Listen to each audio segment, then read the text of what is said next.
Patreon and donate if you can. That's Native Roots Radio Network on Patreon. Pinigigi, and thank you for your support.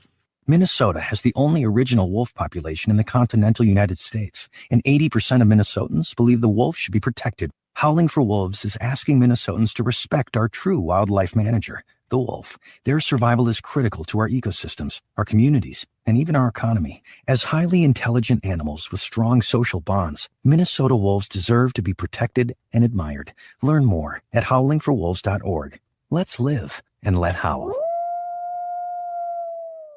We have vital information we would like to share with you. The Department of Indian Work St. Paul partnered with the Minnesota Department of Health to open the Twin Cities American Indian COVID-19 hotline. They provide information on testing sites, isolation space, vaccines, housing assistance, and food resources. If you or someone you know has questions about COVID-19 or has questions to determine if you should get tested, please call them at 651-304-9986. Again, the number is 651-304-9986. The Twin Cities American Indian COVID-19 hotline is open for calls Monday through Friday from 8 a.m. to 8 p.m. Call the Twin Cities American Indian COVID-19 hotline at 651-304-9986. That's 651-304-9986. With your AM 950 weather, I'm Brett Johnson. Look for showers and storms tonight with a low around 68. Tuesday, more rain with a high near 82. And Wednesday, sunny with a high around 87. Break away from the ordinary and find a list of one-of-a-kind local restaurants at eatlocalminnesota.com. They have everything from elegant to casual, exotic to comfort food, and more with Eat Local Minnesota. They're great spots for date nights, evenings with friends, or business occasions. Find a full list of all those restaurants at eatlocalminnesota.com. Portions of Native Roots Radio may be pre-recorded. It's a good day to be indigenous. Get up, stand up. They are going to become more brutal. Couldn't cut, hit me cut again. Because all the hippies were trying to be Indians anyway.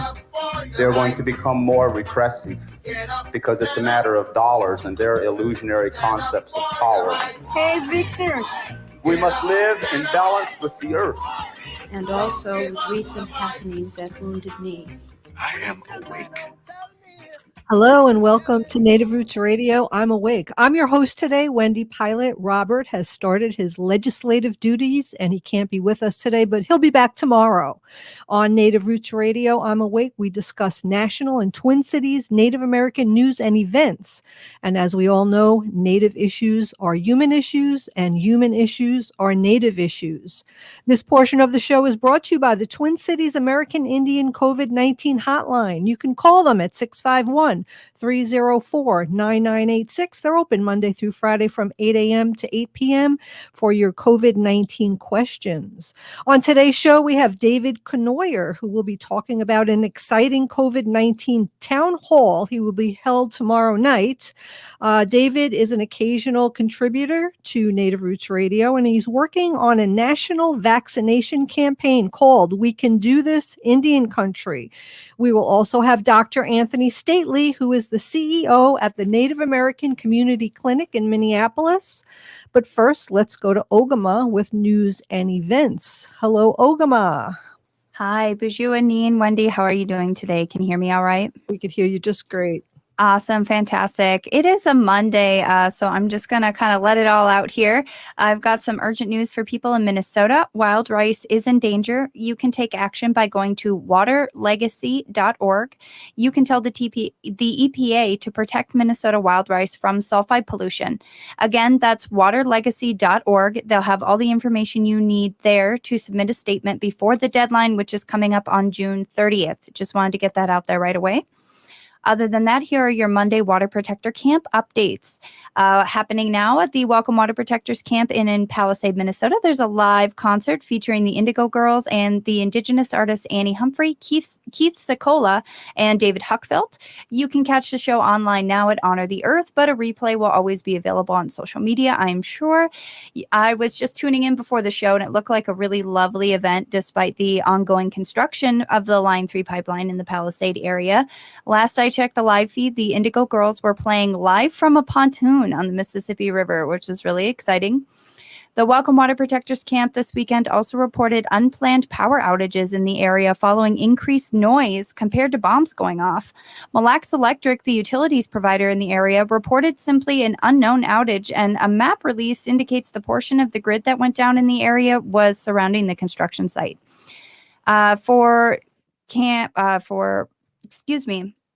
A press release came out today from Giniw Collective indicating that Hubbard County sheriffs are barricading access to Indigenous-led private property and falsely imprisoning dozens of water protectors.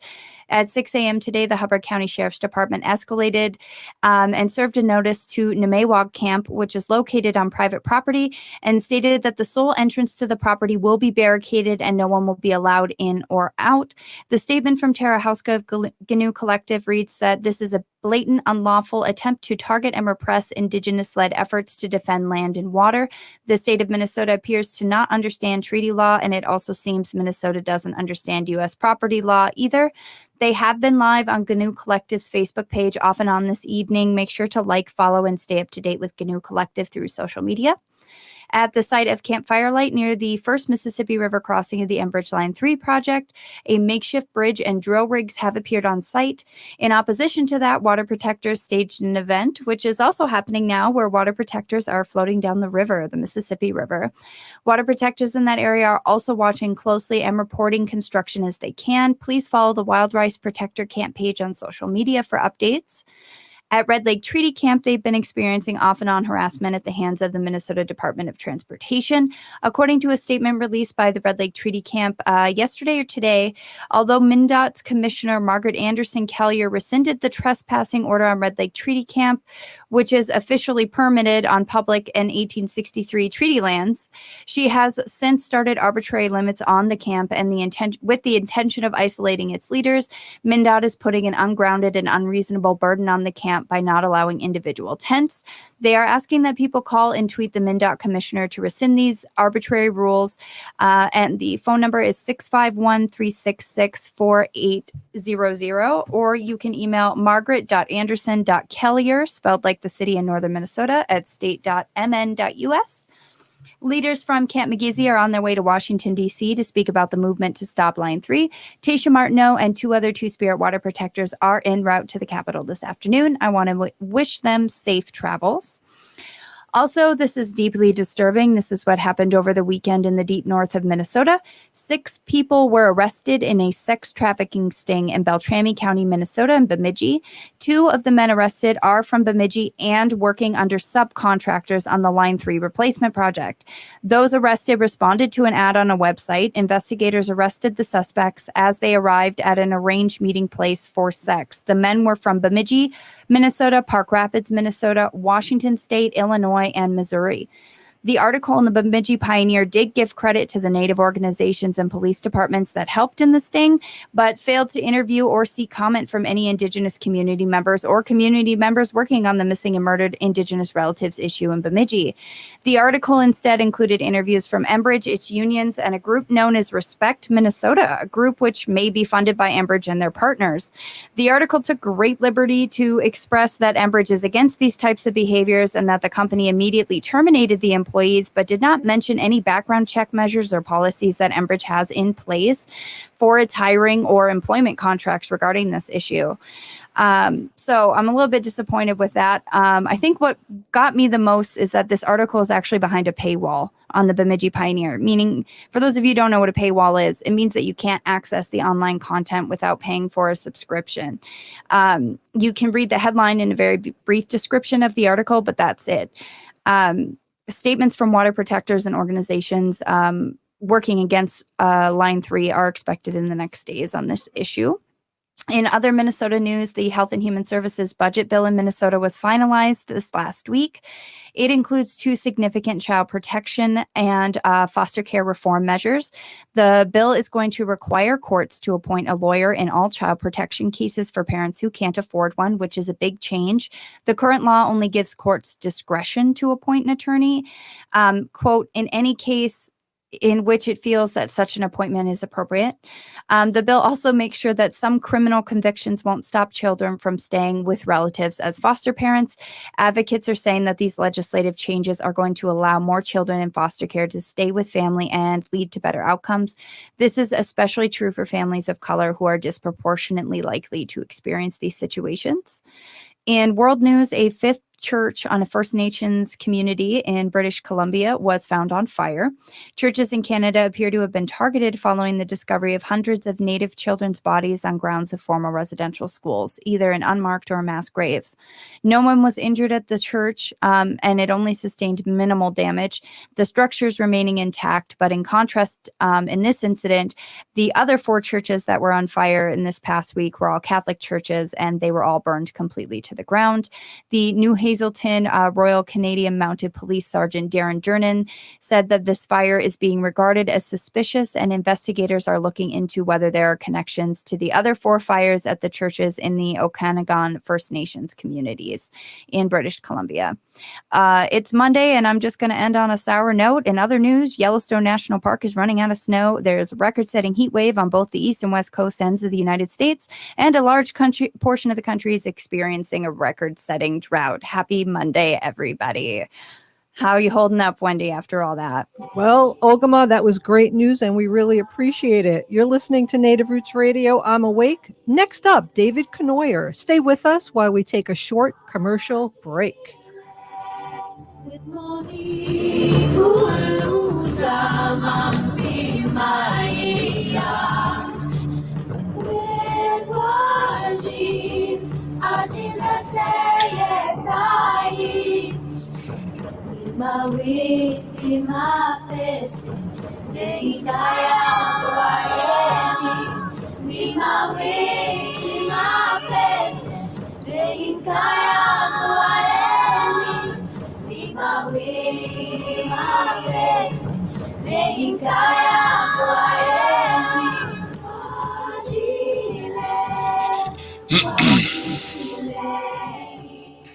Hey, Ogimaa, I've been hearing a lot about this term, climate justice. What is that? Climate justice is recognizing that the negative impacts of climate change don't affect all people equally. It also means transitioning from a fossil fuel-based economy to a more sustainable future. MN350 is one of the groups that's pushing for this transition to protect our futures. You can even get involved too. That's great, especially since I'm concerned about pipeline projects like Line 3. How can I help MN350? Just find them on Facebook or visit mn350.org. We have vital information we would like to share with you. The Department of Indian Work St. Paul partnered with the Minnesota Department of Health to open the Twin Cities American Indian COVID-19 hotline.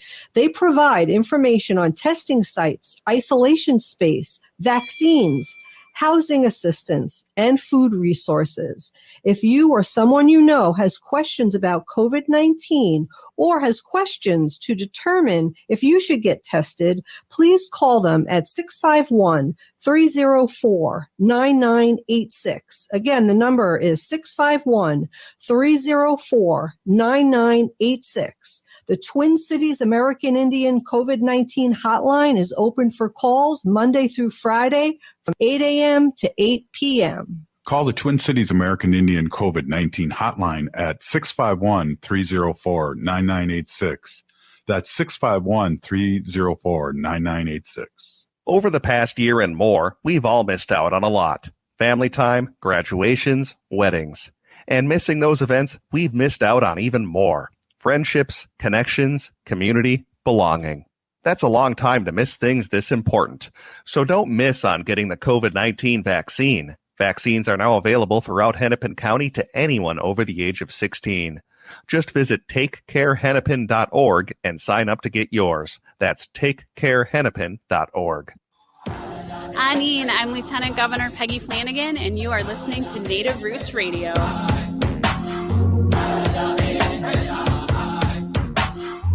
We are Alusa Nation.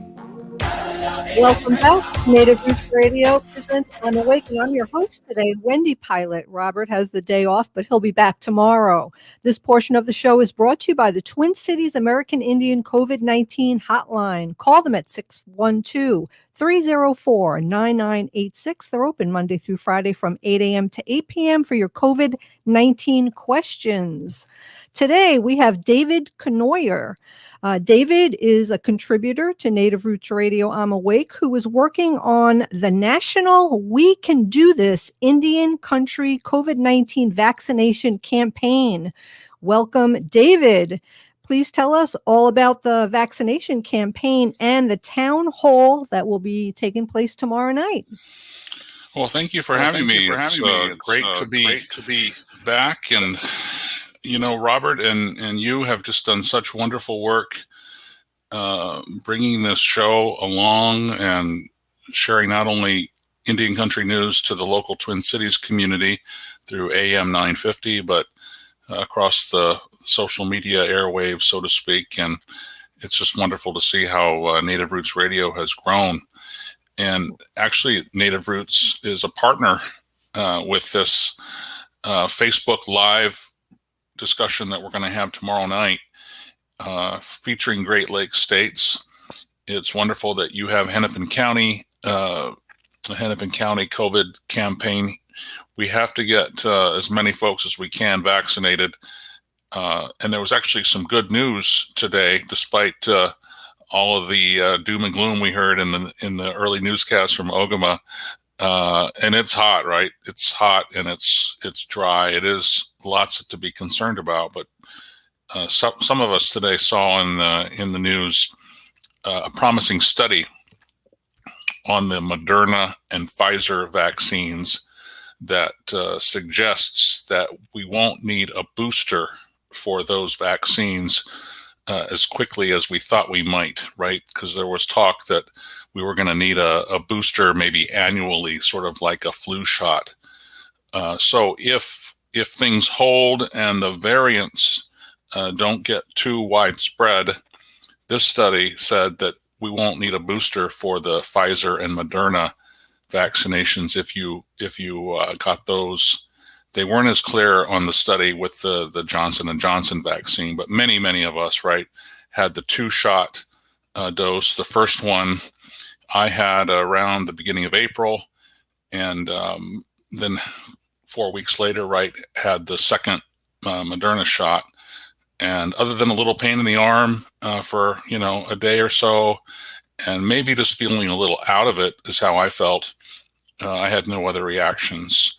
And so it was relatively easy and was happy to do it. And actually, right, several of us were in line waiting, waiting for our number to be called. And so the fact that all these vaccines now are available to our family and friends who may be sitting on the fence or just need to be kind of nagged and pushed and reminded, go do it, right? Go do it. You can do it.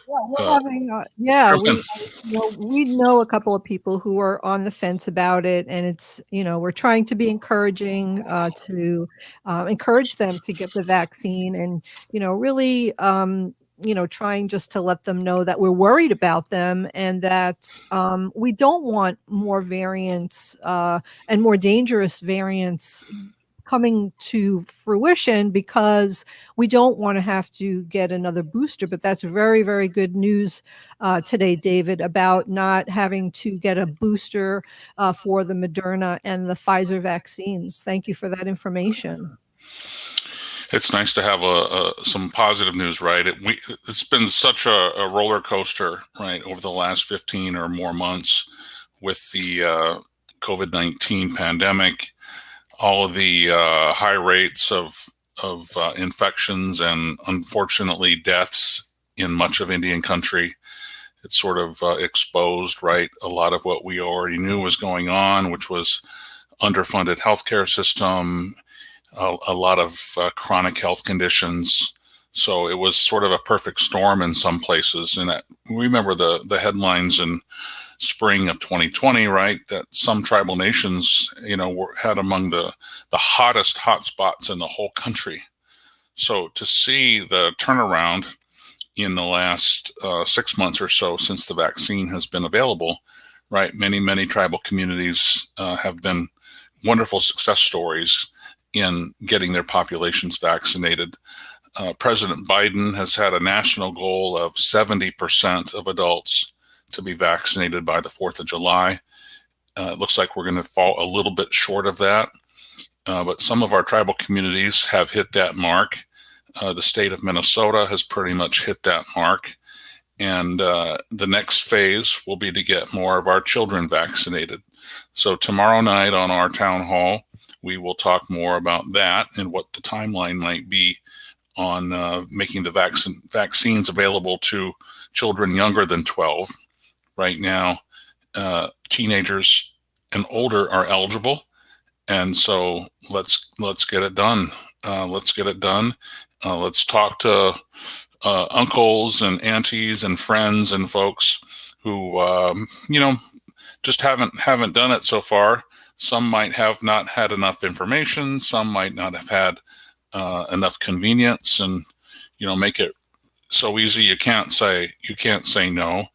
And let's do it, right? Let's do it so we can have all of our family gatherings, all of our cultural and ceremonial events. It's great to see powwows coming back. It's great to see graduation events in some cases coming back. And when we have vulnerable folks in our communities, our elderly, our elders, some folks with very chronic health conditions, right? It just makes sense for all of us, for them to be vaccinated so that there'll be less chance of exposing them to COVID-19 and anybody else who's unvaccinated. We're seeing right now the highest hospitalization rates, which are still happening in those areas which have the lowest vaccination rates. So it makes sense, right? The more vaccination rates we have, we see the lower rates of infection, the lower rates of hospitalization, or vice versa. David, I had a question for you. It's a pleasure to talk to you, first of all. I just wanted to say, we had the highest infection rate among any ethnic group. I think 6,585 total is what the number that they're saying, but it's underreported.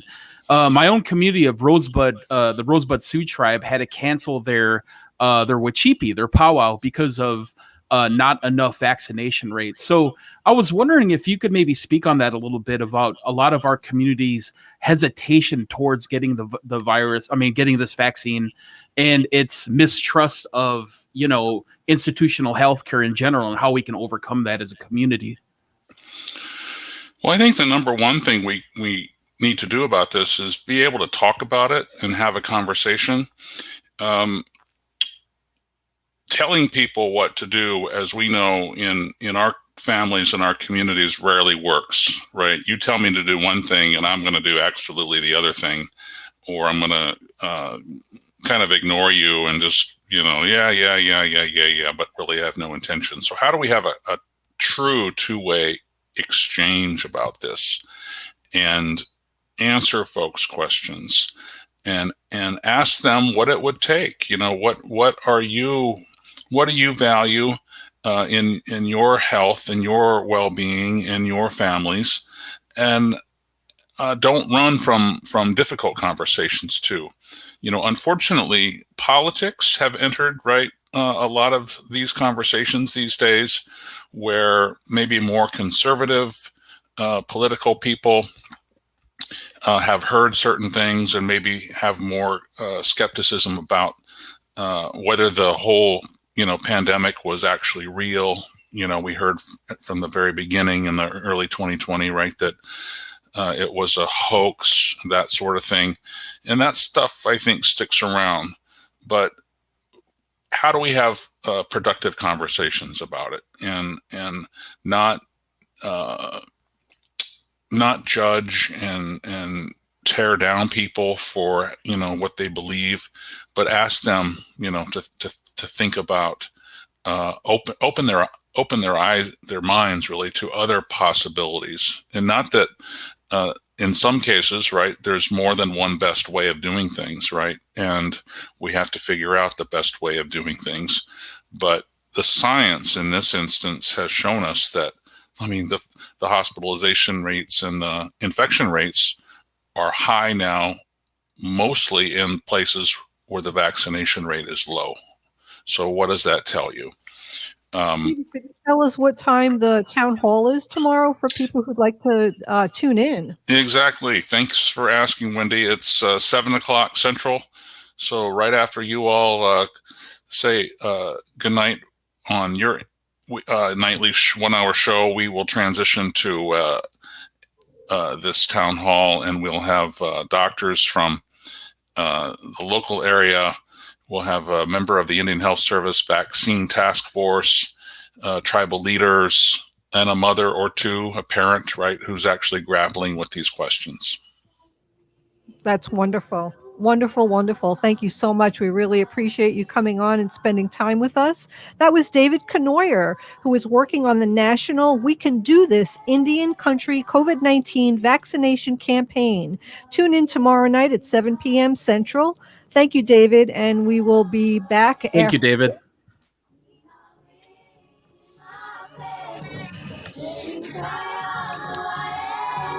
Stay with us.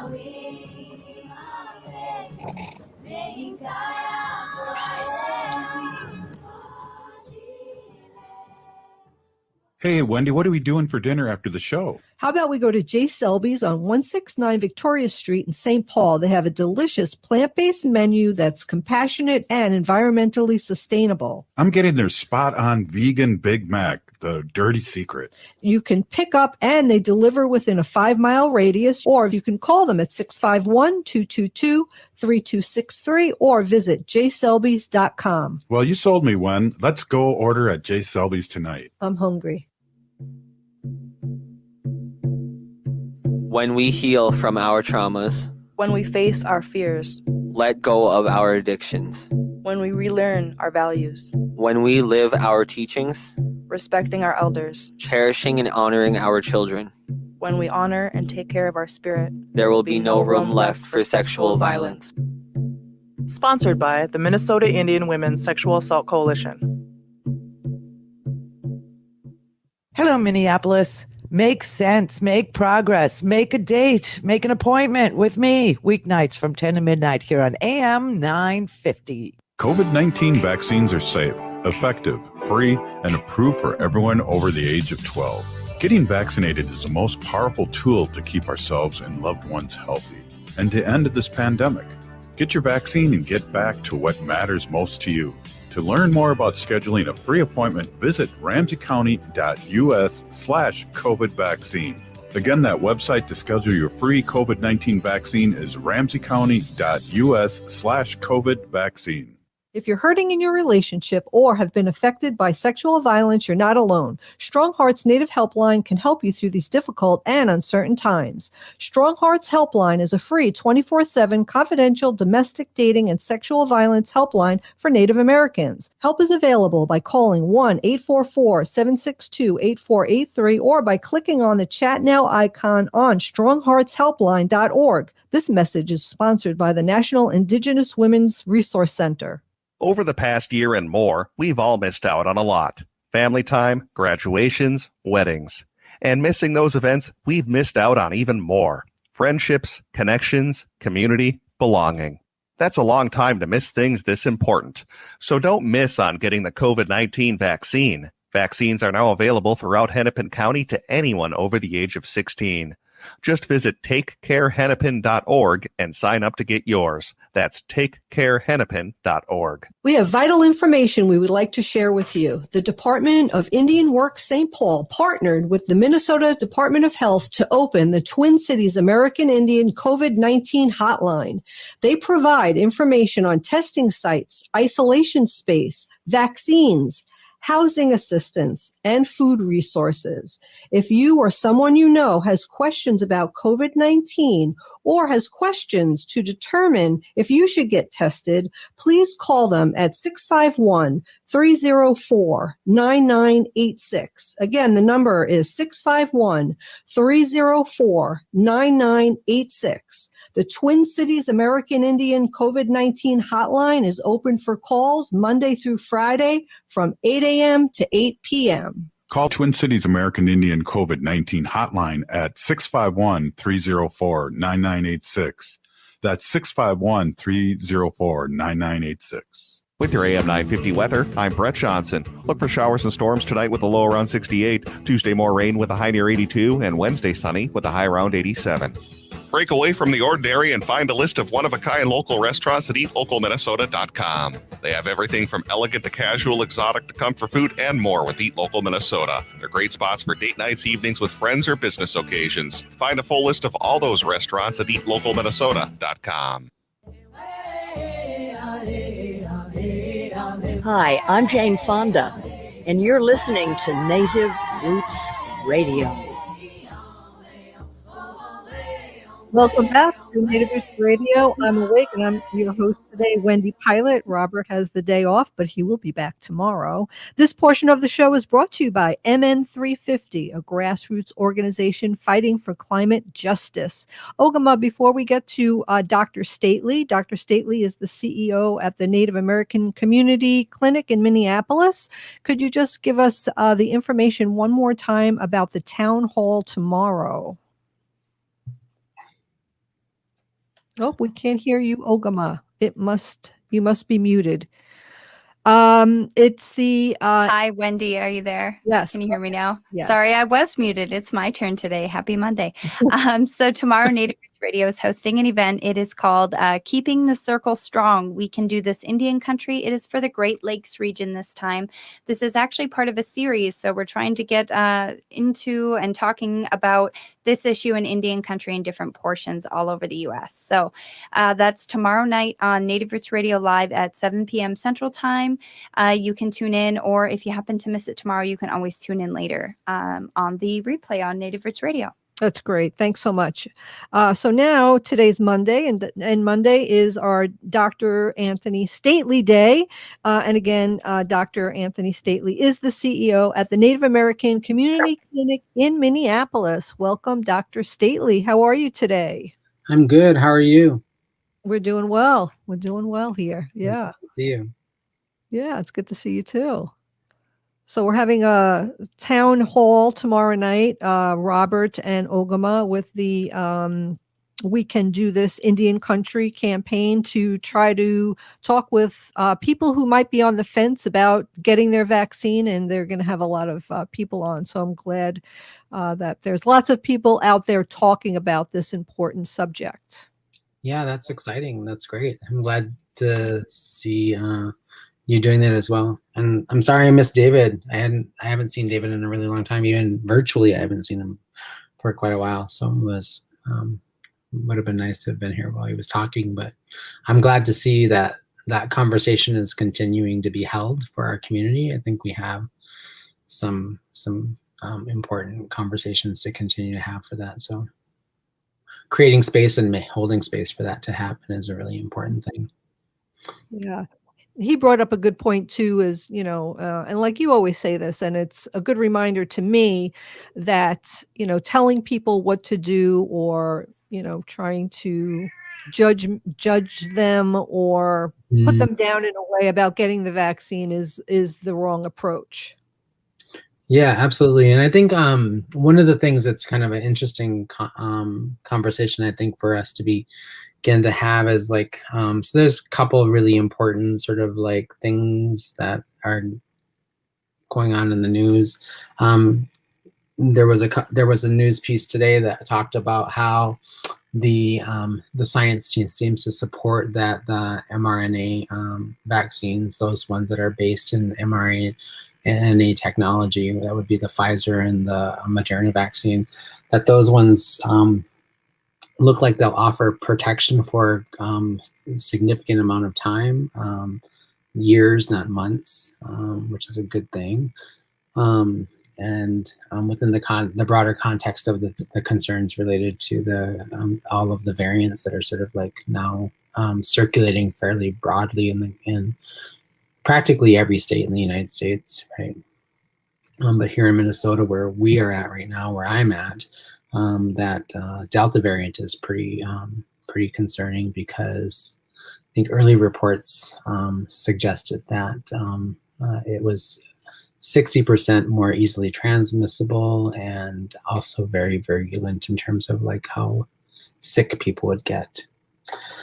So I think it's really an important thing for us to talk about those things, and children are specifically vulnerable, and so I think also an important conversation for our community to begin having is like, where do we stand, or where are we at with our concerns related to our children and our most vulnerable populations, our young ones, and how can we help people to feel confident and answer questions and concerns related to like what this vaccine might provide in terms of safety for our children. So Yeah, definitely. Yeah, I hear a couple of people, I hear them buzzing in my ear saying that, well, there's been, they're finding out that some vaccines can cause blood clots and some vaccines can cause heart inflammation. And, my response is that those cases are so incredibly low.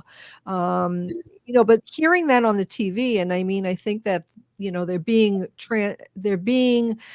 so forthright with any type of problem that comes up with the vaccine, that I think that scares people. But to convince them that these events are so minuscule and so rare, that's a really hard thing to convince people of. Yeah, and there's a lot of challenges with respect to like how we're going to do this in Indian country. I mean, so many of our young people are even not sometimes, I can't tell you the percentage right off the top of my head, but we do have a lot of children in Indian country that are in out-of-home placement. A lot of times those children are in out-of-home placement with members that aren't part of their own families, or they're in placement with other foster care parents or other places and spaces. And so part of it is also like, there's a lot of challenges for teenagers who want the vaccine if they happen to be living in a home or with parents or other caretakers that don't really value the vaccine. Like children are most vulnerable in this situation because they don't have, they have other people making those decisions for them. And so thinking through like, how do we understand the context to be able to begin to have a conversation about, measuring risk versus benefit, especially when we're making those decisions for people that are not us specifically, our own selves, right? That's a really tough space to sort of enter and have a conversation, but it's important conversations to have.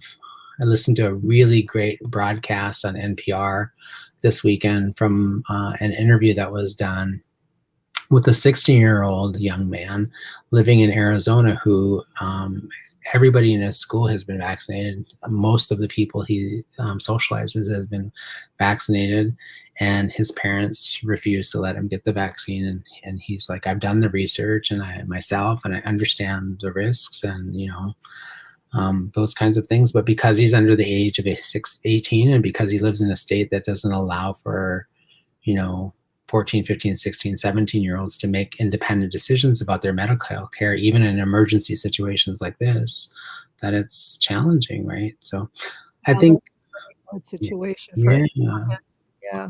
Those are I do have conversations to have for sure, right? Wendy, I do have a question, if that's okay, real quick. Sure. Dr. Stately, just wanted to kind of ask you this question. We suffered the highest rate of infection among any ethnicity with just what we had, and with the Delta variant coming on, was there, as you seen in Minneapolis, we're kind of lucky we have the Indian Health Board as well as other organizations that focus on indigenous people in cities, quote unquote urban Indians. 22% of us live on reservations. That means the majority of us live off reservations. Yep. So I'm kind of wondering, from your perspective, how did the infrastructure for getting help to, quote unquote urban natives, how did that hold up? And what do we see in the future for that type of, like booster shots and those type of things? Do we see a good infrastructure for our community? Do we see people actually going in there and actually, having faith in this technology? I think that a couple different things. One is so I can speak about what happened in Minneapolis, which is where the Native American Community Clinic and Indian Health Board sort of kind of operates, and the COVID vaccine response, just like the COVID testing response that we were able to launch together collaboratively. We worked together on that response in South Minneapolis, was highly successful because we were actually allowed the capacity from the state government and from the local jurisdictions to sort of make some decisions about the strategies that we were going to use. We didn't get kind of like locked down and mired in some of the bigger conversations that we're having with other entities about like who should get it first, how should we do this, waiting for people to give us the permission to pivot and do things when we sort of like saw a trickling in like 65 and above, those kinds of things, allowing us the capacity to make some really strategic and critical decision makings, boots on the ground, providers who know our community well and can respond to the needs of the community, because we have a voice, we have an ear to the voices in the community, the leadership and other folks within the community can kind of help us, you know, think through our response. So that was really successful. And I think in lots of places and spaces, probably other urban areas, the response was similar, right? Across the nation, Native people had as a robust, and in some jurisdictions or in some states, they had a better response in sort of stepping in and filling the void of the ability to deliver COVID-19 vaccinations. And many reservation communities, the surrounding communities around them, the non-reservation communities benefited from the capacity of tribes to be able to do this and do this well and to do it rapidly, right? So that's a really interesting conversation at some point in time for us to have. I was on a webinar the other day and somebody asked me like, well, is IHS then like the model for like single payer or single payer coverage? And I was like, well, I'm not saying that. I'm saying let's not get ahead of ourselves, right? Not over our skis here about this, but there's a lot of things to love about IHS. One of the things that isn't wonderful to love about IHS is still a federal agency, right? And they have a lot of control over what sort of happens. What we learned in this experience was when you give people local control, you give a tribe or a jurisdiction a little bit more leverage in understanding how to do this and do this well because they have knowledge about their community, and you give them the ability to pivot and make adjustments when they need them. You see a lot of successes, right? I do think that we have a lot still to do in our community. We don't really, I think it's estimated that in Minneapolis that there's about upwards of 60 to 70% of the cities vaccinated, but the overwhelming majority of those people who have been vaccinated, who have received both shots and are enjoying full immunity are not Black and Indigenous communities. These are communities that have. Dr. Stately, do you have time to stay with us for another segment? Yeah. We have to go to I think there's more conversation to have about that specific thing, that specific topic. We'll be right back after this short break. Hey, Ogimaa, I've been hearing a lot about this term, climate justice. What is that? Climate justice is recognizing that the negative impacts of climate change don't affect all people equally. It also means transitioning from a fossil fuel-based economy to a more sustainable future. MN350 is one of the groups that's pushing for this transition to protect our futures. You can even get involved too. That's great, especially since I'm concerned about pipeline projects like Line 3. How can I help MN350? Just find them on Facebook or visit mn350.org. Minnesota has the only original wolf population in the continental United States, and 80% of Minnesotans believe the wolf should be protected. Howling for Wolves is asking Minnesotans to respect our true wildlife manager, the wolf. Their survival is critical to our ecosystems, our communities, and even our economy. As highly intelligent animals with strong social bonds, Minnesota wolves deserve to be protected and admired. Learn more at howlingforwolves.org. Let's live and let howl. Hey, Cudahy to all my friends and relatives in 4 directions. This is Robert Pilot of Native Roots Radio presents I'm Awake. I'm here to ask you for your support. Finding honest Native-centered news is not easy, but with your support, we're able to provide accurate information about Standing Rock, Line 3, treaty violations, and COVID-19 in our Native communities. Please visit Native Roots Radio Network on Patreon and donate if you can. That's Native Roots Radio Network on Patreon. Pinigigi, and thank you for your support. Over the past year and more, we've all missed out on a lot. Family time, graduations, weddings. And missing those events, we've missed out on even more. Friendships, connections, community, belonging. That's a long time to miss things this important. So don't miss on getting the COVID-19 vaccine. Vaccines are now available throughout Hennepin County to anyone over the age of 16. Just visit takecarehennepin.org and sign up to get yours. That's takecarehennepin.org. This is Winona Duke of Honor the Earth, and you're listening to Native Roots Radio. I'm awake. We are Alusa Nation. Welcome back to Native Roots Radio presents I'm Awake, and I'm your host today, Wendy Pilot. Robert is off today, but he will be back tomorrow. This portion of the show is brought to you by Howling for Wolves, protecting wolves for future generations. Awesome. We were talking with Dr. Antony Stately. Dr. Stately is the CEO at the Native American Community Clinic in Minneapolis. Thanks for staying on another segment, Dr. Stately. Sorry, I had to cut you off. We had to go to commercial. It's okay. Emma had a question or a comment. Emma, did you want to? Yeah, I actually just wanted to touch base on something because I'm seeing it in the comments on the show that people are still getting COVID-19 after they've been vaccinated. And I just wanted to touch base. From what I understand, and correct me if I'm wrong, Dr. Stately, the COVID-19 vaccine was never supposed to prevent you from getting COVID, just to prevent you from dying of COVID. That was the hope, that it would keep you from having a very serious health crisis due to COVID-19, more so than to prevent you from getting it. Is that correct?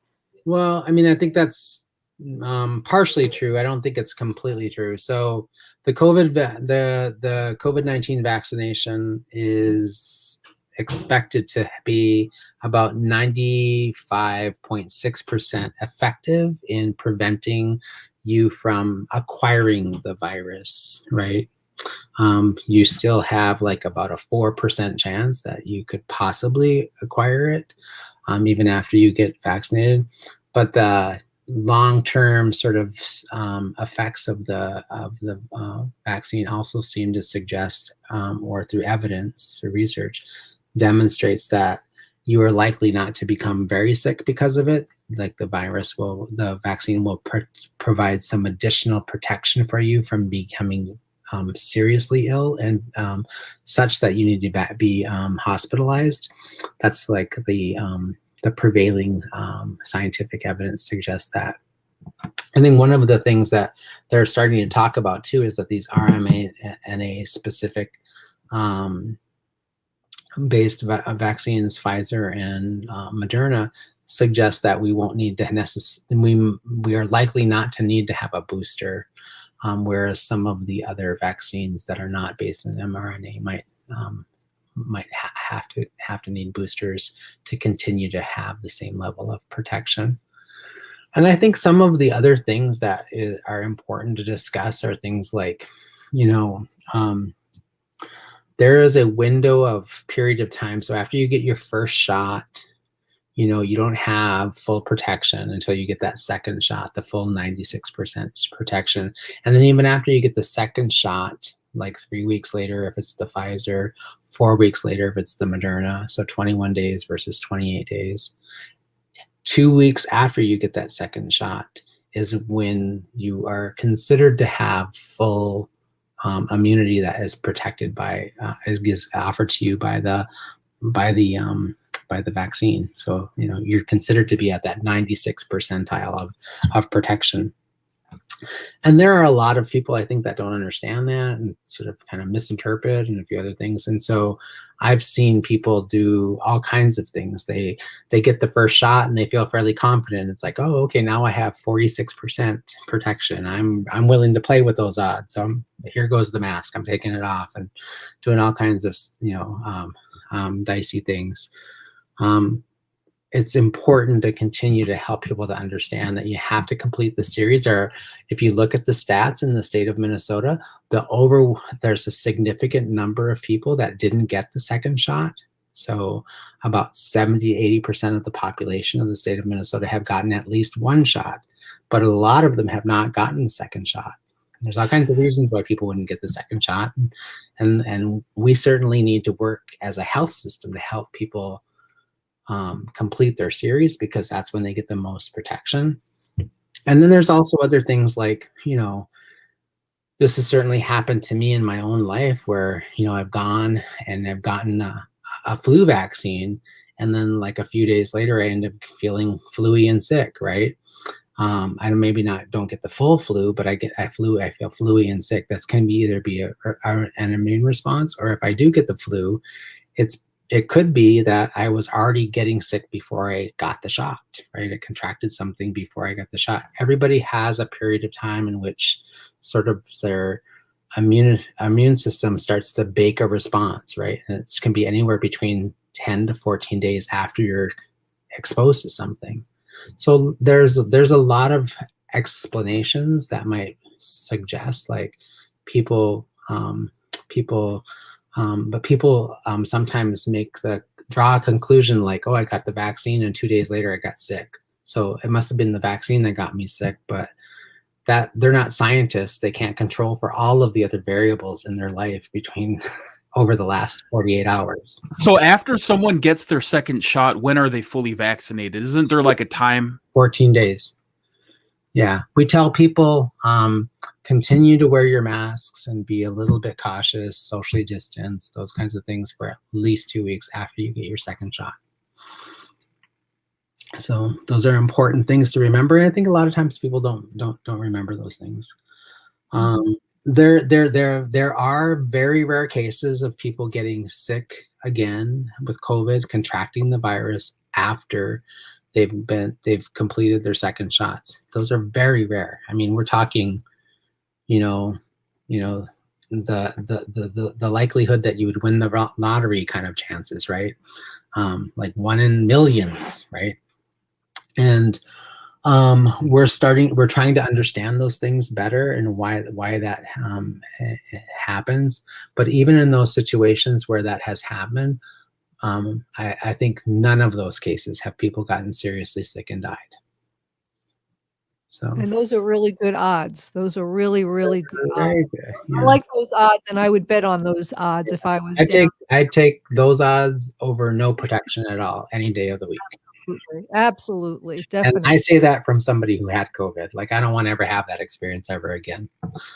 Exactly. Your sons are now 2 weeks past their second vaccine. They must be excited. Yeah. It was this last Saturday. They passed the 2 week mark, and they were like, dancing in the house and where can we go? And let's go to Valley Fair and run around with no mask.